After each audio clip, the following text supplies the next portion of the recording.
여러분 안녕하십니까? 아침의 광장 박은정입니다. 대구시의 내년도 정부 예산안 반영액이 투자사업 기준으로 3조 7,181억 원, 역대 최대 규모를 기록했습니다. 특히 로봇 등 미래 5대 첨단 산업과 SOC 분야의 신규 사업 51건에 1,477억 원이 반영돼서 신산업 육성과 지역혁신 기반을 마련할 수 있게 됐다는 평가입니다. 그런가 하면 경상북도는 내년도 정부 예산안에 지역 국비 건의 사업 5조 1,031억 원이 반영됐는데요. 향후 국회 심의 과정에서의 증액과 일반 국고보조금 등을 고려하면 올해에 이어서 또다시 국비 예산 10조 원 돌파가 가능할 것으로 전망하고 있습니다. 배정 방식을 두고 매번 문제점이 제기되곤 하지만 재원이 절대적으로 부족한 지방정부 입장에서는 이 국비 확보가 지역 발전을 좌우할 정도로 매우 중요합니다. 내년도 예산이 올 연말 국회에서 최종 확정될 때까지 추가 반영할 수 있는 부분은 추가를 해서 지역 산업 발전과 경제 활성화를 위해서 디딤돌을 잘 놓아주길 바랍니다. 8월 31일 수요일 아침의 광장, 먼저 이 시각 교통 상황과 날씨 듣겠습니다. 김현지 리포터. 네, 먼저 고속도로 상황입니다. 경부고속도로 부산 방향 칠곡 휴게소를 2, 3km 못 간 지점에서 화물차 전복 사고 발생했습니다. 1, 2차로 통행이 불가하니까 각별히 주의해서 지나셔야겠고요. 중앙고속도로 춘천 방향은 동명휴게소부터 속력 떨어지기 시작해서 다부터널 일대까지 서행하고 있습니다.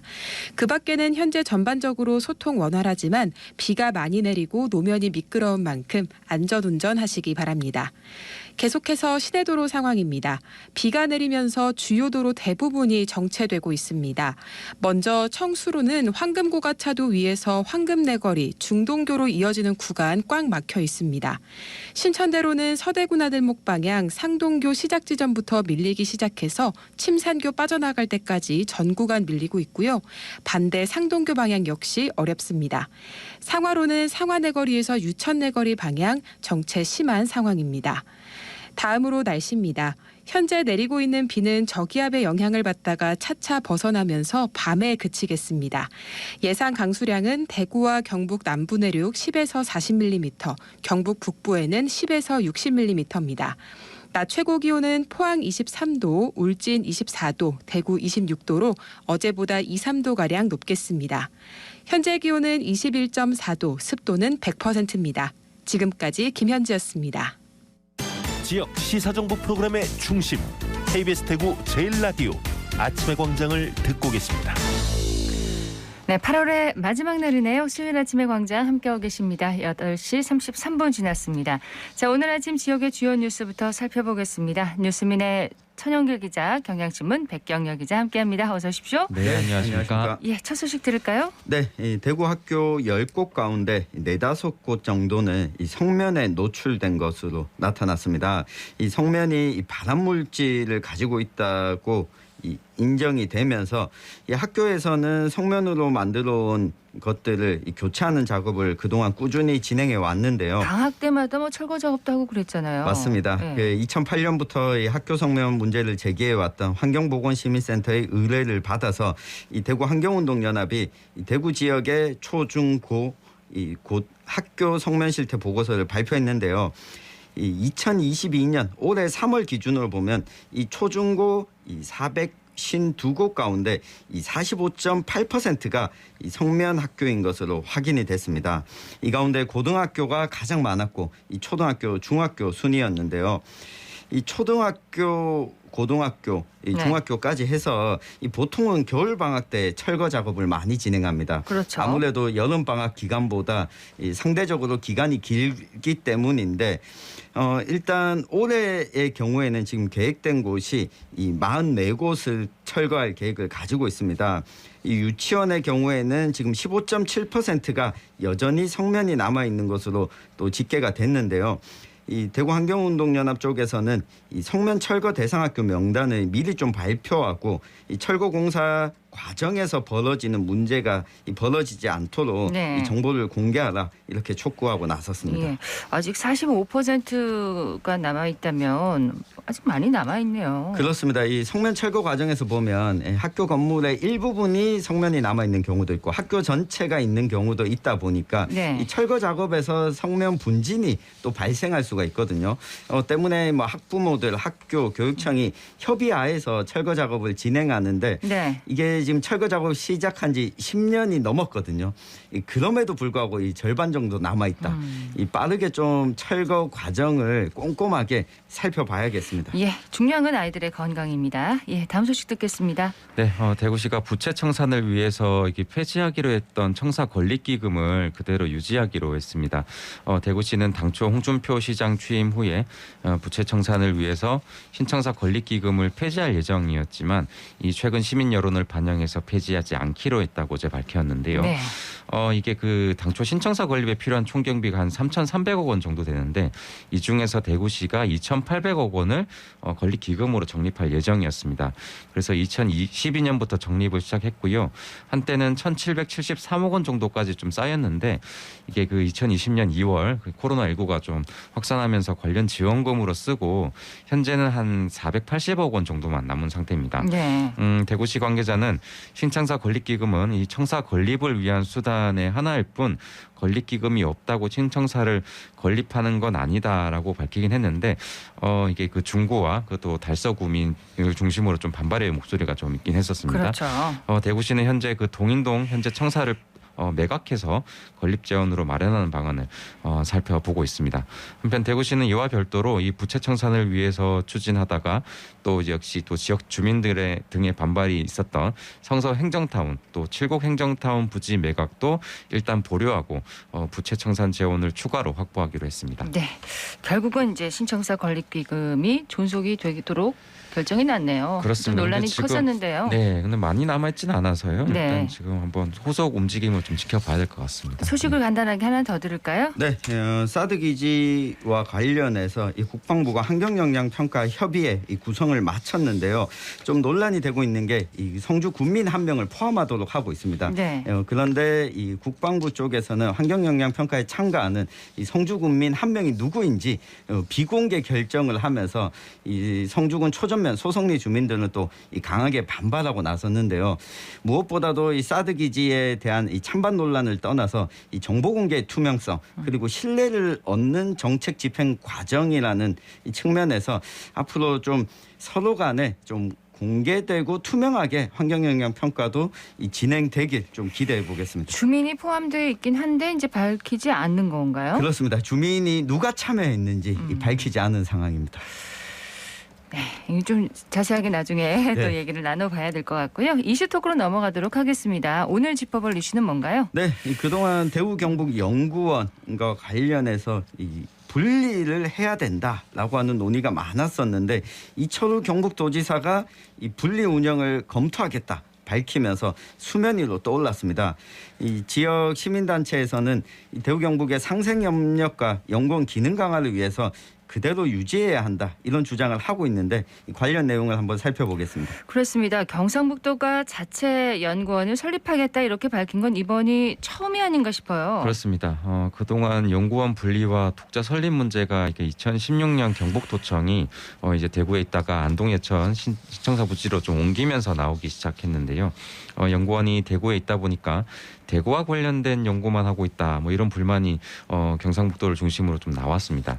그래서 경북도의회에서는 몇 차례 연구원 운영비를 좀 삭감했다가 다시 좀 되살리는 이런 신경전을 좀 벌이기도 했거든요. 네. 하지만 그때마다 이제 경상북도는 연구원이 분리되면 이 정책 연구 역량이 떨어지고 또 수도권과 경쟁에서도 밀릴 수 있다며 분리 대신 연구 활동을 강화하고 성과를 높이는 방안을 좀 강구하겠다 이렇게 밝혀왔습니다. 그런데 이런 연구원 분리에 대한 신중론에서 적극적인 검토로 입장이 지금 바뀌었잖아요. 네. 이유가 뭘까요? 최근이었습니다. 경북 도의회에서 이 박선아 도의원이 도정 질문을 했는데요. 이 대구와 경북이 통합하려는데 연구원을 분리해서 되겠느냐 이런 생각을 했지만 이 통합하더라도 연구원이 여러 개 있는 게 좋을 것 같다. 이런 말로 운을 뗐습니다.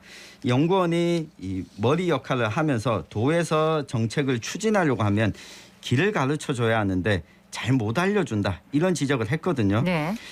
이게 이 대경련이 그간 경상북도의 눈높이에 맞는 연구 수행을 하지 못했고 의지도 갖추지 않았다 이런 판단을 한 것으로 좀 풀이가 되고 있습니다. 도 입장에서요. 네, 이 경상북도 입장에서요.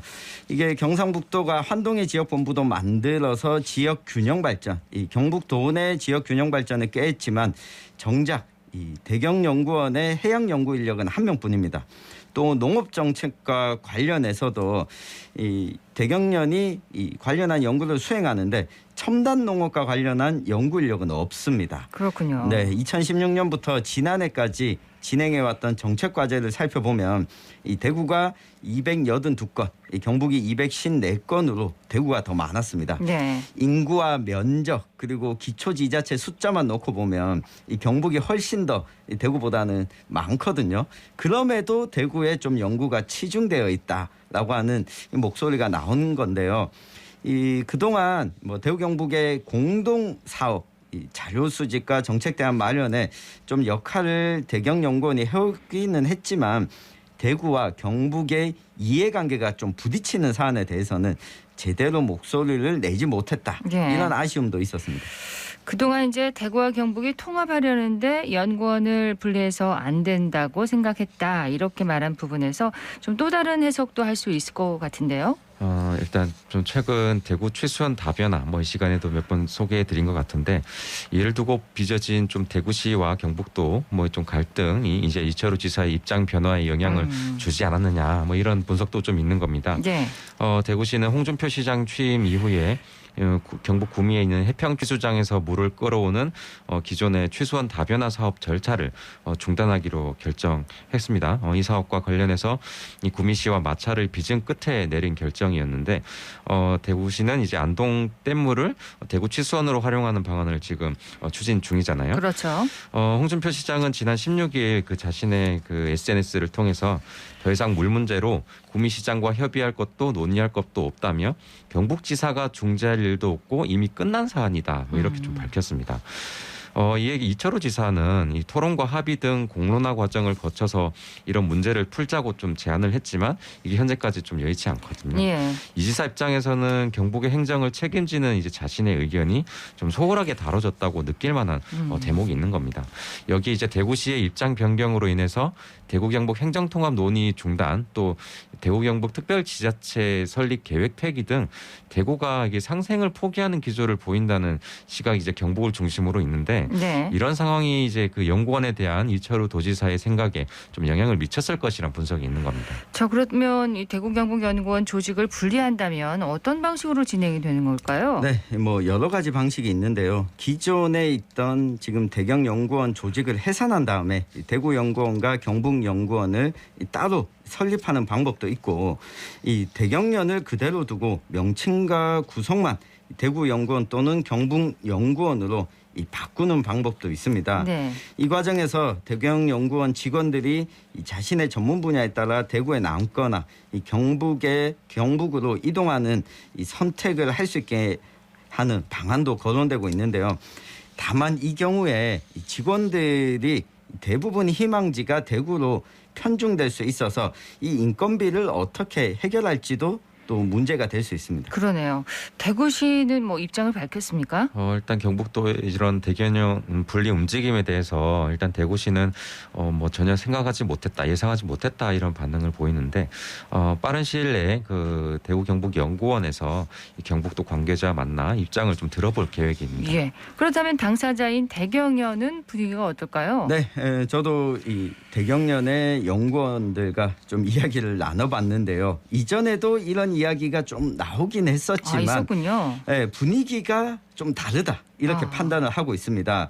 이 경북도지사가 공식 석상에서 직접 거론한 것이 이번이 또 처음이라서 그렇습니다. 게다가 연구원장을 경북도지사가 임명했는데 이런 이야기를 했다는 것은 의지가 좀 강한 것 아니냐 이렇게 좀 풀이를 하고 있었거든요. 이 대경연구원 스스로 이 경쟁력을 좀 잃는 쪽으로 가는 것 아니냐 우려의 목소리를 내기도 했습니다. 예, 또 대구 지역 시민단체에서는 이 대경연 분리 반대 입장을 또 내놨습니다. 그렇습니다. 대구 경실련은 지난 29일 그 자료를 냈고요. 공공연구원 기능 강화를 위해서 이 대구 경북연구원은 공동출연연구원의 위상과 기능을 지금 그대로 좀 유지해야 한다 이렇게 주장을 했습니다. 경북도가 분리하려는 이유인 이 대구 편중은 지속해서 있었던 좀 문제지만 자체적으로 해결하고 있는 사안이라며 같은 경제, 생활, 또 문화권인 대구 경북의 관계, 또 제휴와 협력을 통한 발전이라는 있던 그 지역개발 정책 방향 등을 좀 감안할 때 이런 연구원 분리는 득보다 실이 훨씬 클 거다 이렇게 지적을 했습니다. 다른 지역도 궁금해요. 다른 지자체들 같은 경우도 우리처럼 이 지역처럼 대구 경북처럼 이렇게 통합돼서 하는 건지 아니면 분리되어 있는지 궁금하네요. 네, 뭐 따로 운영하는 곳도 있고요. 이 통합해서 운영하는 지역들도 있습니다. 이 대경연구원을 포함해서 광주, 전남, 대전, 세종까지 이 세 곳이 통합해서 운영을 하고 있고요. 이 가운데 광주, 전남 사례는 좀 눈여겨볼 만합니다.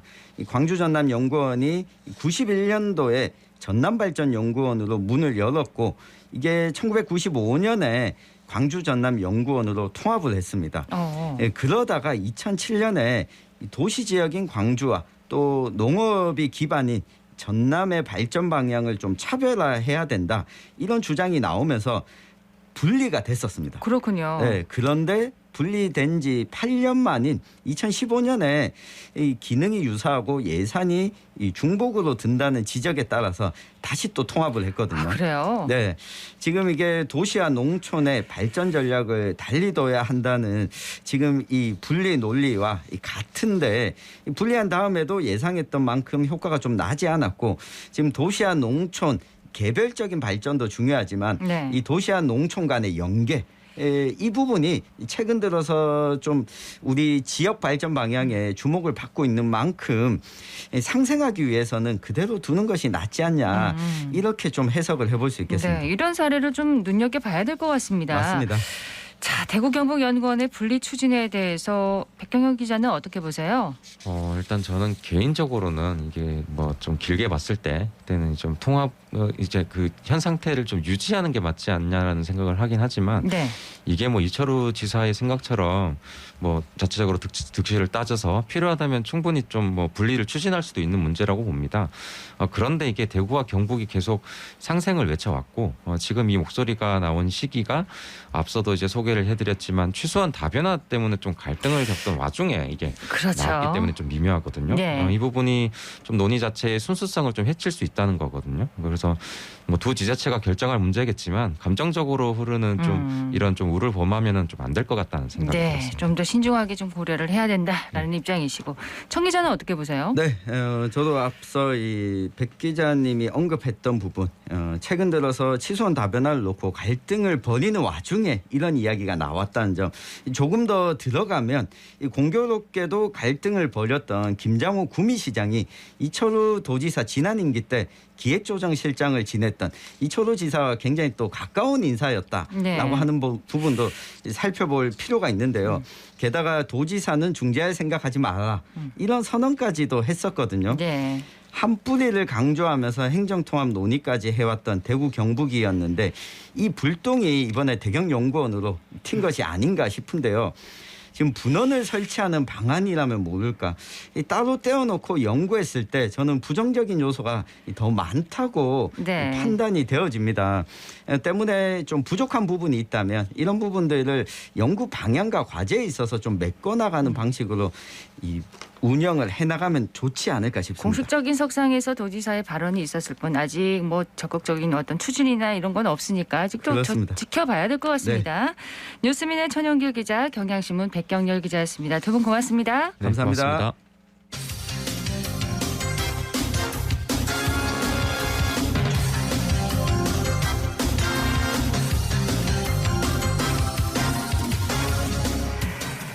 네, 비 내리는 수요일에 함께하고 계십니다. 아침의 광장 8시 49분 지났습니다.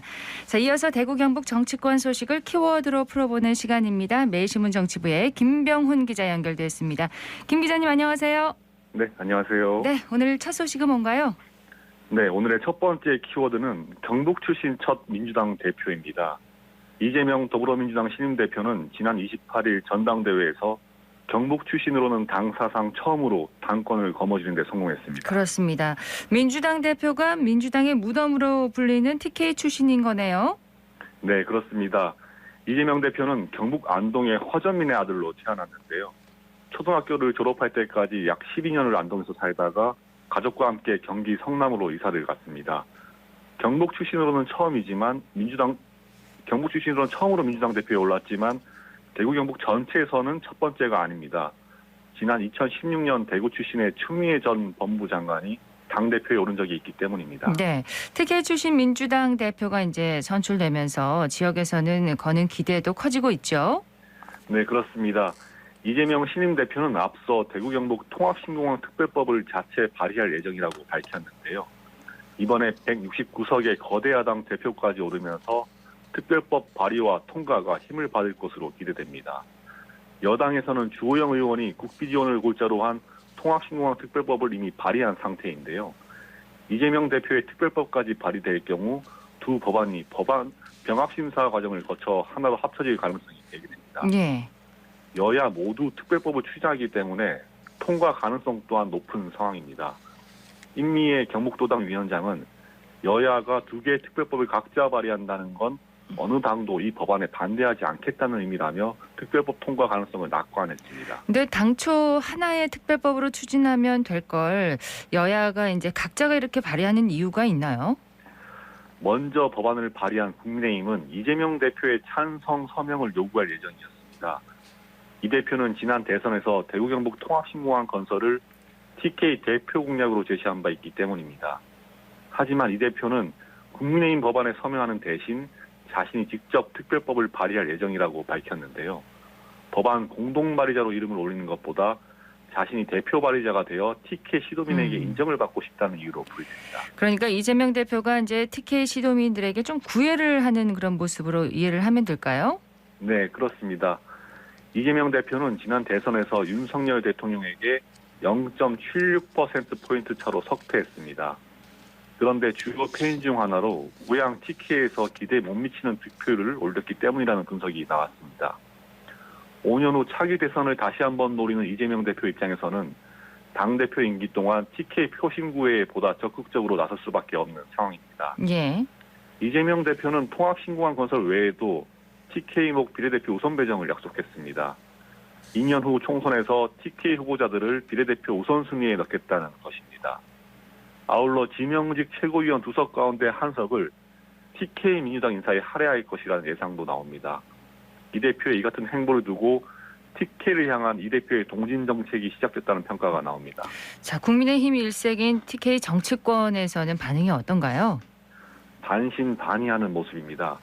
이재명 대표 특유의 직진 본능에 따라 고향 TK 신도민의 마음을 사로잡기 위해 전력 투구를 할 것이라는 예상이 있습니다.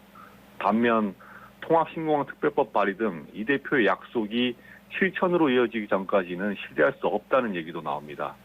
다만 전반적으로는 이 대표의 동진 정책이 현실화할 경우 보수의 본산 TK에서 국민의힘 당세가 약화될까 우려하는 모습이 있었습니다. 네, 키워드로 보는 지역 정치권 소식 경북 출신 첫 민주당 대표 오늘 첫 번째 소식이었고요. 다음 소식은 뭔가요? 네, 다음 키워드는 사자성어 192원입니다. 한 입으로 이제 두 말을 한다는 의미인데 지역 정치권에서 이런 일이 있는 건가요? 네, 그렇습니다. 경북 군위군의 대구시 편입 법안이 9월 정기국회에서 다뤄질 예정인데요. 그런데 국민의힘 경북도당 위원장인 이미자 의원이 착공 후 편입론을 갑자기 제기하고 나섰습니다. 지금 당장이 아니라 대구 경북 통합신공항 건설이 시작된 후 편입을 추진해도 늦지 않다는 얘기인데요. 이미자 의원은 매일신문과의 인터뷰에서 착공도 안 된 상태에서 편입 얘기를 한다면 경북도민이 생각하기에 땅도 주고 사람도 다 줬는데 얻는 게 뭐냐고 반문하게 된다며 착공부터 하고 난 뒤 편입을 얘기해야 한다고 밝혔습니다. 네. 통합신공항 착공은 오는 2025년으로 예상되는데요. 다시 말해 2025년 이전까지 경북 군의군을 대구에 내줄 수 없다는 의미입니다. 그러면 당초에는 어떤 약속을 했기에 1구2원이라는 말이 나오는 건가요? 이미자 의원을 비롯한 대구 경북 국회의원 전원은 지난 2020년 7월 통합신광 건설 예정지인 경북 군의군의 대구시 편입을 약속하는 서명을 했습니다. 기피 시설인 군공항이 옮겨가는 대신 대구 편입이라는 보상책을 군의에 제시한 것이었는데요. 이후 군의군 의회, 대구시의회, 경북도의회의 찬성 의결을 거쳐 편입을 위한 법안이 마련됐습니다. 예. 현재 국회 행정안전위원회에 상정된 상태인데요. 그런데 이미자 의원을 비롯한 경북 지역 의원들이 편입 시점을 문제 삼으며 강하게 반대하고 나선 상황입니다. 편입을 두고 TK에서 합의가 이루어지지 않는다면 편입법 통과는 무산될 가능성이 큽니다. 자, 경북 지역 국회의원들이 착공 후 편입론을 제기하는 이유는 뭘까요? 네, 군의군을 대구에 편입시킬 경우 경북 지역 전반에 걸쳐 선거구 조정이 불가피하기 때문입니다. 현재 군의의성 총송 영덕이 하나의 선거구인데요. 네. 군의가 떨어져 나가면 선거구 인구 하한선이 미달하기 때문에 비슷한 인구의 인근 지역을 이곳에 붙여야 합니다. 가장 대표적으로 거론되는 곳이 예천군인데요. 안동 예천 선거구의 김형동 국민의힘 의원도 군의군 대구 편입에 가장 강하게 반대하는 이유입니다. 네. 아울러 현재 13명인 경북 지역 국회의원 정수가 군의군의 이탈로 1명이 줄어들 것도 우려하고 있습니다.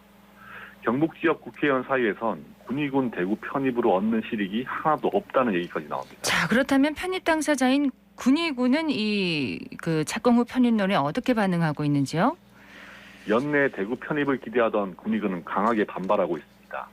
김진열 군의군수는 매일신문과의 인터뷰에서 9월 정기국회에서 법안 상정 무산 시 통합신고항 사업은 차질이 불가피하다며 강경 대응을 예고했습니다. 네. 착공 후 편입이 아니라 편입 후 착공론을 주장하는 셈인데요. 강대강 대치가 예상되는 상황에서 지역 정치권이 머리를 맞대고 합의점을 찾아야 한다는 목소리가 나오고 있습니다. 매일신문 정치부의 김병훈 기자였습니다. 고맙습니다. 네, 고맙습니다. 오늘 대구 경북 지역 비가 내리다가 밤에 그치겠습니다. 어제부터 내리는 이번 비 예상 강수량은 20에서 70mm 정도고요. 경북 북동 지역을 중심으로 많은 곳은 100mm 이상으로 예상됩니다.